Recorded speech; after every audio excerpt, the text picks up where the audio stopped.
man talaga yung nangyayari out of the hat.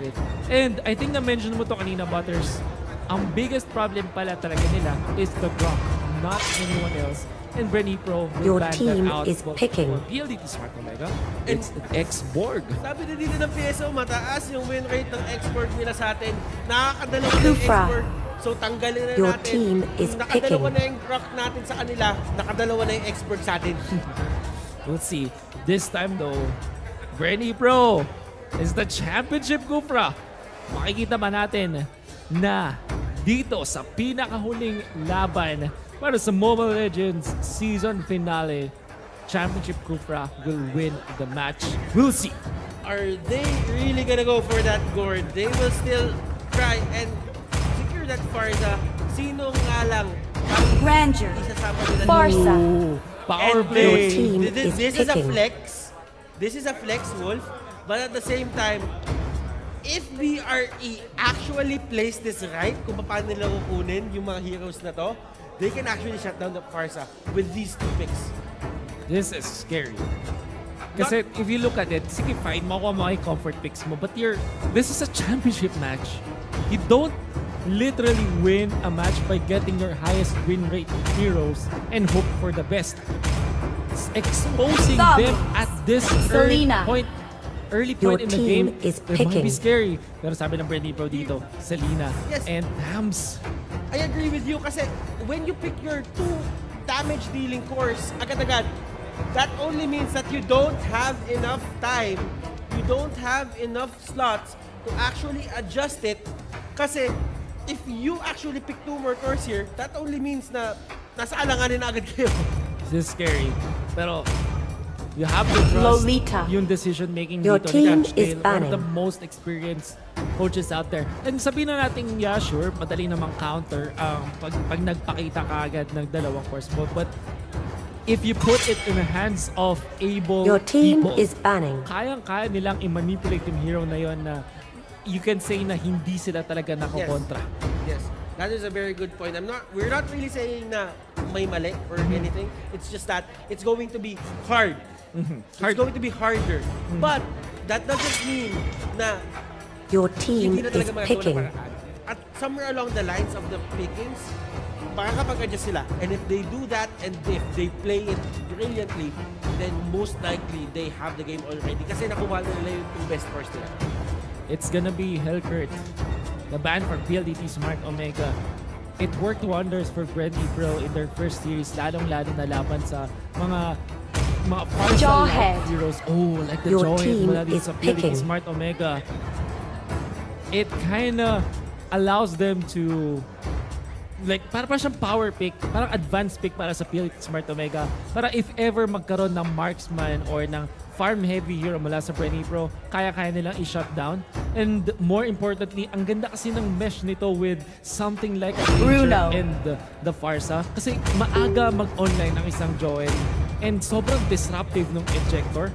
So it means that there will be plenty of time for Farsa and Granger to hit the shots. Esmeralda. And Your one of the team things is picking. na kailangan natin tignan dito is kapag nag-ejector si Jawhead sa isang Kufra na bouncing ball gets cancelled. Yes. And at the same time, ganun din yung, it's a complex relationship between Kufra, Lolita, and etong Jawhead.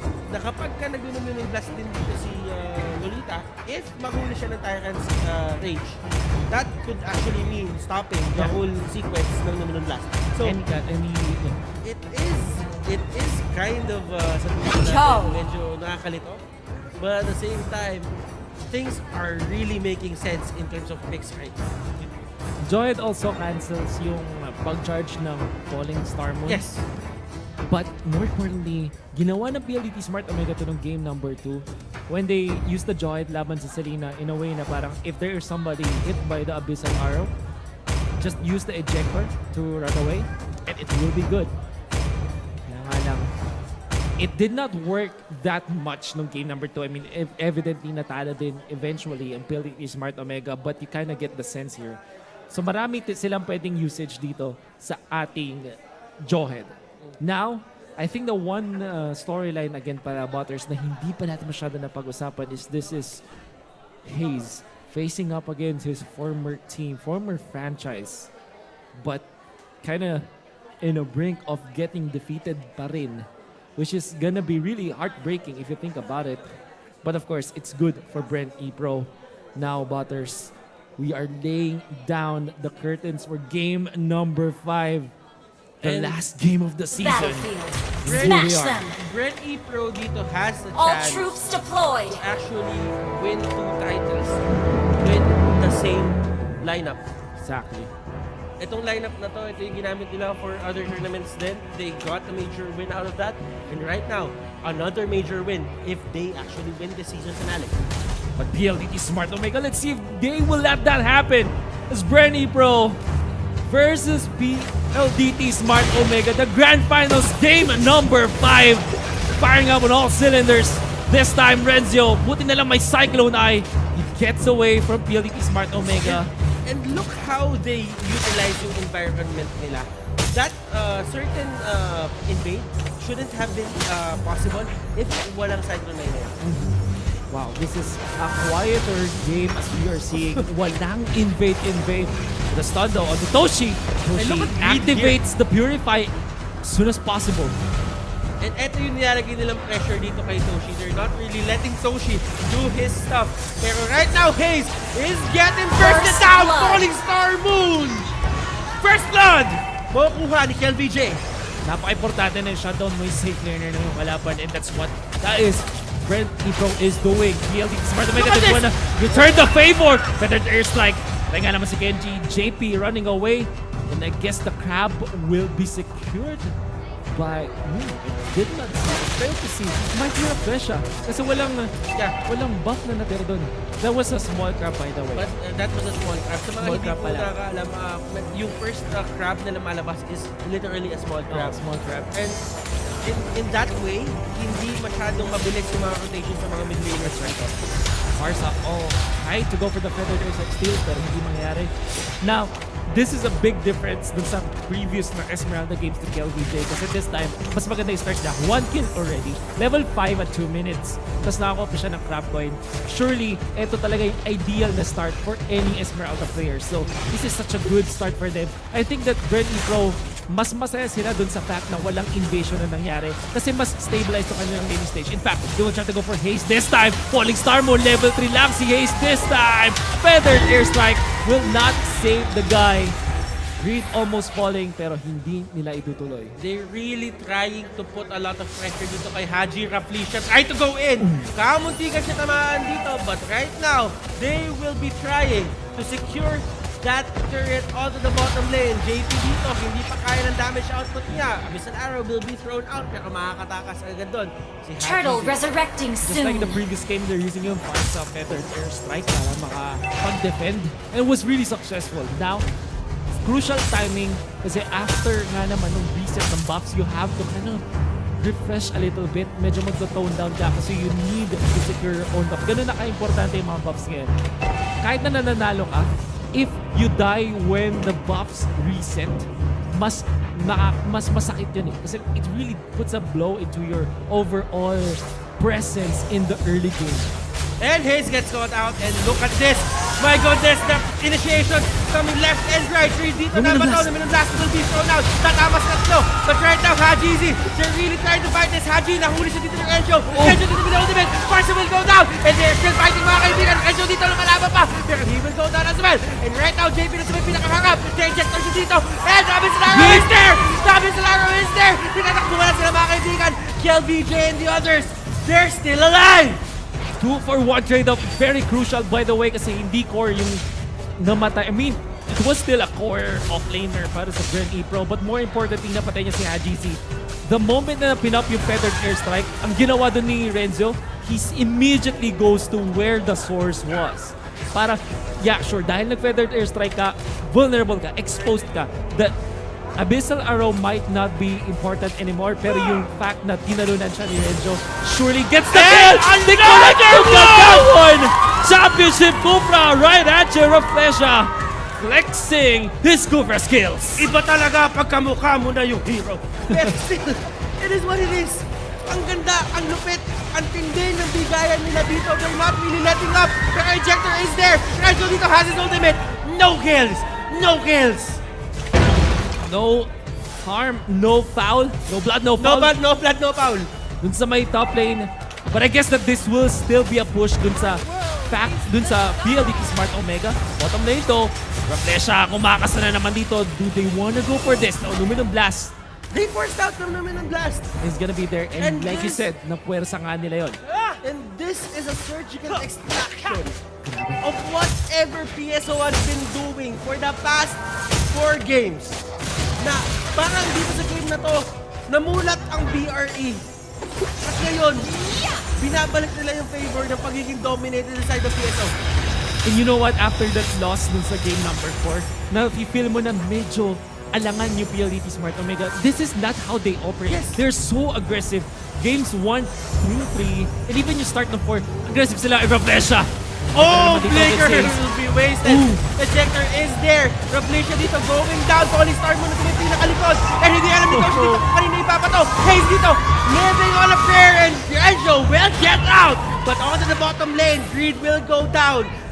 Aggression after aggression after aggression. Both teams dito. Palitan. Turtle Palitan. resurrecting soon. Sabayang bigkas para sa Presa teams. Now JP really defend 1 versus 3. Not the best engagement but he knows he's confident. Makakatakbo nga naman siya. There's not much stuns for PLDT Smart Omega, and actually he bought enough time para makapag-push naman dito yung Bren Epro dun sa may top lane. Still very good in terms of play. Toshi. Oh, Raplesha! GC na ipit! Fortunately, mayroong wings by wings. Gets away. Now JP gonna be chased out. Napagandang tulak mula kay JP. Just a little bit of nudge para mapigilan si Hayes sa pagtakbo with that unstoppable force into the ejector. Sana na gagawin niya. Raplesha! Naku po! Ito stun! Mula kay Grid! Good day, Jack Hayes! Medyo makunat. Kobe! Luminum Blast! Nothing but germs! At tinamaan dito. Now Renzo will chase Hayes and surely will get the kill. Samantala sa kaliwa, mukhang hinahamon nila sila. Hit! Gets taken out. Bren Epro! And Dominating this time. How the mighty have fallen, mga kaibigan. Pero may bangon ba? Yun ang tanong! Tumama Genji rin gets naman! done! Oh, Genji gets no! done! Surgical extraction! BRE! They're doing it! Grid is good. My goodness. Napakalupit. Sobrang crucial na connections with that abyssal arrow when it all mattered the most. And this time, 10-3. Lamang na lamang ang Bren Epro. 5,000 in the bank. 7 minutes in, and they might get the last turtle at this point. Now, if you look at the economy of the players themselves, sobrang yaman ni KLVJ at ni JP. If you compare the gold of the course of PLDT Smart Omega, naku po, takot na takot pa rin sila ngayon. Toshi And Toshi, jump it! oh! Hey. Toshi! Toshi! Oh! Toshi! Oh! The JP punish. Didn't really see that coming, but right now, Lolita will be the next Pana. target. And Pana, hindi tatama. Toshi was already out of there. Tier 2 yung kapalit ng death na yun onto JP. It doesn't matter. JP still has the lead in terms of gold, so whatever. No way! Raplesha connects with Haste this time, and of course, kills do follow. Toshi, buti na lang merong rondo to get away, pero ang mas importanteng makukuha ng Bren Epro is the push, for sure. And look at that, yung Feathered Airstrike hindi ma-complete ni HGZ because of the threat of the Abyssal Arrow always in there. And wow, I just feel that Hajizi is really controlled right now. Na gets din ng BRE. Turtle resurrecting soon. Kakalabanin etong farsa na to. Like, I think yung kailangan natin pag-usapan dito, Butters, is yung fact na walang nangyaring invade from both teams Yes. kind of favored Bren Epro. Yes. Kasi yung kalmadong gameplay nag-favor sa mga heavy farm-dependent heroes like Bruno and Esmeralda. Yung Esmeralda kasi, if you get the level 4 ASAP, it's already unstoppable. You only need Azure Blade, kaya-kaya mo na lumaban. And we can see that happening. And Flicker was used. So that means no Luminum Blast Flicker here.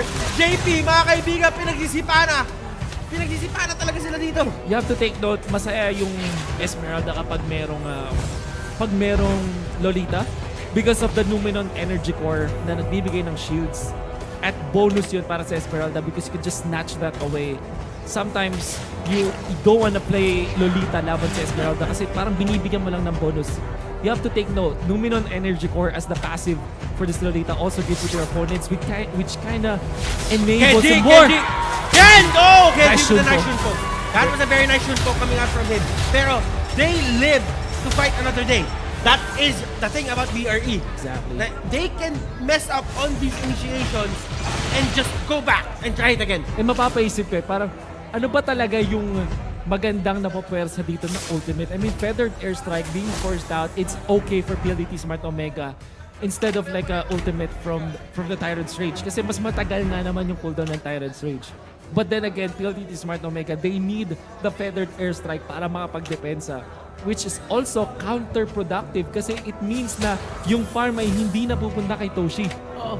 At saka, kung isipin mo pa dito, Wolf, ito na nga yung tinasabi natin kanina. Kung nung game number 4, nakalamang yung BRE, pero nakakalabas ng base yung PSO ngayon, hindi sila makalabas. As in, literal, sinastarve sila dito, gutom na gutom sila para makakuha Lord, ng gold. To the resurrecting point na yun soon. na nga, kaya nagkakaroon ng wave clear kay Haji Z, pero kailangan sana nila ibigay kay Toshi yun. Again, na-try nila dito. Makuha yan again. This is Lord for sure sa Bren Epro. And this will be a faster Lord take. Look at this. KLBJ doesn't even take damage. And JP, there's so much farm on his side, will get a red buff as well.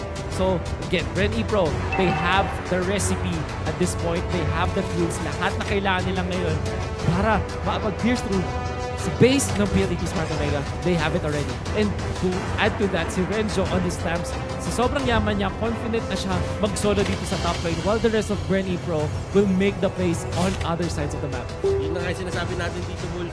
The Lord is up. The Lord is at the bottom lane and he is the one who knocks at the base of PSO. PRE, can they do this? PSO, can they delay this? That is the question na bumabagabag sa atin lahat ngayon. You know what, Butters? This is unfortunately not the same case as game number 4. Because PLDT Smart Omega Granger yung nilaro nila instead of the Bruno. It's not that late game as compared to when we wanna jump in. There's nagagamitan dito. Pero sino yung target? Based already, the inhibitor turret already down. KLBJ jumps in, forcing some mistakes para sa PLDT Smart Omega. But it won't matter. Luminong Blast, kinakasa na. Tumama sa dalawa. There's the ejector. Isolating KLBJ this time. Renzo, I mean. Pero nalaban na lang din siya. KLBJ jumping the ball lines. Farsa is down. Down the Joe as well. Granger, naupo. Ready, bro. Denying the Grand Slam. PRE! They are your season finale champions! KLBJ, JP, Renzo, Raflesha. Goodness. And Greed, Leather Goods, Coach Orkeja, everybody from Bren Epro. And of course, yung big fan base na rin ng franchise na to, they're so happy with this, denying the Grand Slam away Denied. from PLDT Smart Omega. That was the denial. What? Hindi nirespeto buong magdamag yung Farsa dito. And they find a way to actually just hold them down and beat them to the count ng game number 5. Remember, 9 ball. Yung 9th ball lang ang kailangan mo itumba para manalo. And redemption story is completed para sa side ng BRE.